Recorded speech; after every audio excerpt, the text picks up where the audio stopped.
لو انت صانع محتوى وعاوز تعمل مشاهدات بجد لازم تفهم حاجة مهمة. الصورة المصغرة مش مجرد صورة، الصورة المصغرة هي اللي بتفتح ليك باب المشاهدة. علشان كده في الكورس ده هنعمل حاجة مختلفة تماما.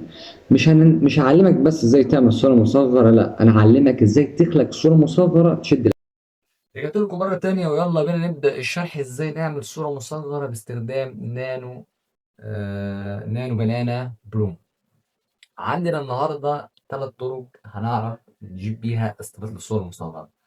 هنستخدم موقعين بدل ثلاث مواقع لأن الموقع الثالث وهو الأقوى أصبح مدفوع. هنستخدم النهاردة ال ام ارينا وجيميناي. جوجل جيميناي ده مفتوح معاك مما لا نهاية، يعني مجانا 100%. أما ال ام ارينا بيديك 5 محاولات كل ساعة، يعني مش كل يوم، كل ساعة ممكن تبدل لو عندك أكتر من إيميل. أول حاجة أنا أخدت على بنترست وكتبت زي ما أنتم شايفين ستايلات للصور المصغرة. زي ما أنتم شايفين كده أنا كتبت صمنيل سيلز، وعندك هنا ستايلات كتيرة جدا. تمام. هنا أكتر من ستايل أنت ممكن تختار منه. أنا الصراحة عجبني أي ستايل، مثلا فليكن الستايل ده. هنخش على الستايل ده وندوس عليه ضغطة كليك يمين، او لو انت بتعمل من على الموبايل هتحفظ الصورة عادي، هناخد كوبي ايمج او سيف ايمج وتحفظها. بعدين هنخش على شات جي بي تي، وانا اصلا عجبتني الصورة دي اصلا من الاول ودخلتها وقلت له اكتب لي اعمل لي شرح دقيق للصورة لان دي صورة مصورة. كتب لي زي ما انتم شايفين كده في صورة رعب المشهد الامامي. زي ما انتم شايفين هكمل اول حاجة. بعد ما يعمل كده انا هاخد كل الكلام ده كوبي واخش على جيميناي. جيميناي عشان تستخدم نانو بنانا برو الجديد هتختار على انشاء صورة، وهنا التركات هندوس على المفكر وهنختار بدل من سريع نموذج اللي هو جيميناي انا مختاره. بعدين هنحط بس.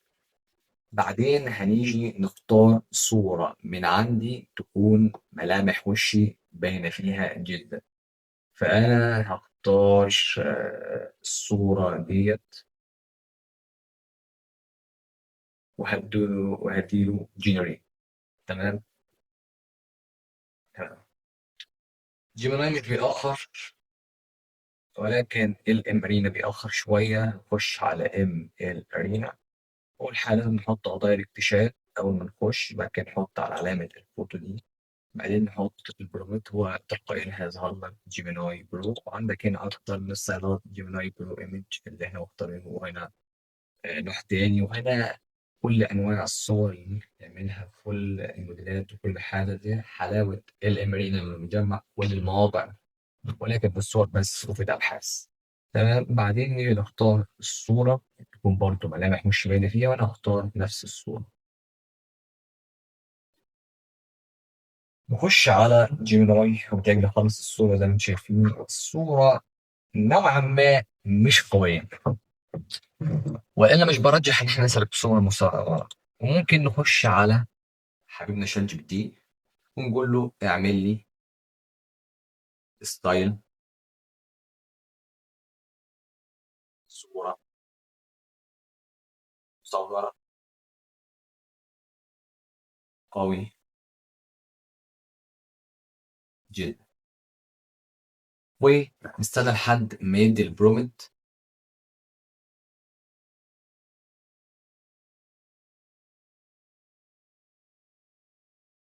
هنسيبه يحمل. هنا زي ما انتم شايفين الإيميلين زي ما قلت لكم بيقعد من حوالي كام ثانية، من حوالي 30 ثانية لدقيقة، وطلع لي الصورة. والصراحة الصورة جامدة، مش وحشة، الصورة جامدة.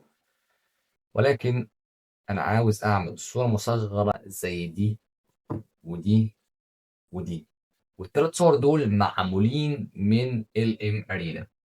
تمام. هنخش على جيميناي. اعطاني الستايل اقول له اديني برومت. هو اعطاني ستايل اهو. انا هاخد الستايل ده كده كوبي زي ما هو. نخش نرجع تاني للجيميناي، لان ممكن تحفظه من هنا، وممكن برضه كل الشرح ده يتعامل من على الموبايل.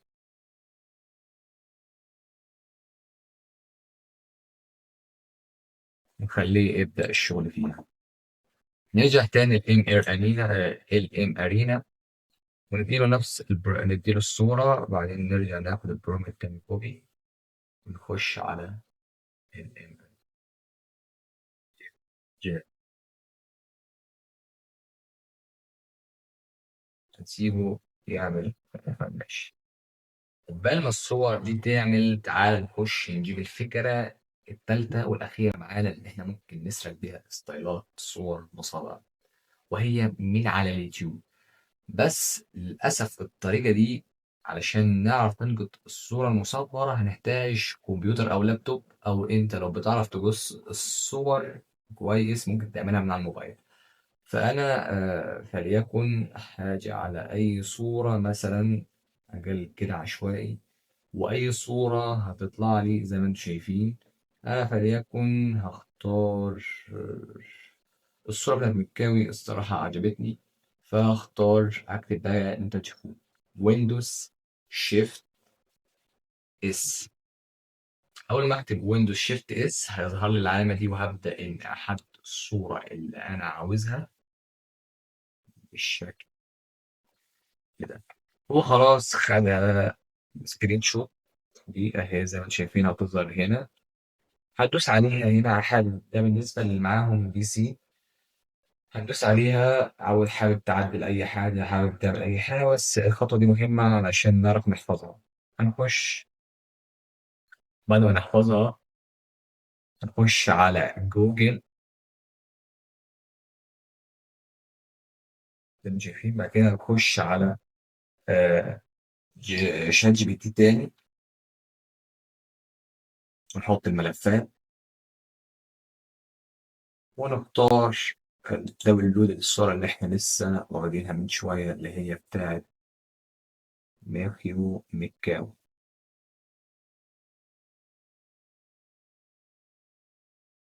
ولكن هي لسه ما ظهرتش، بس هاخد بتاعة الدحيح لسه كنت واخدها من شوية.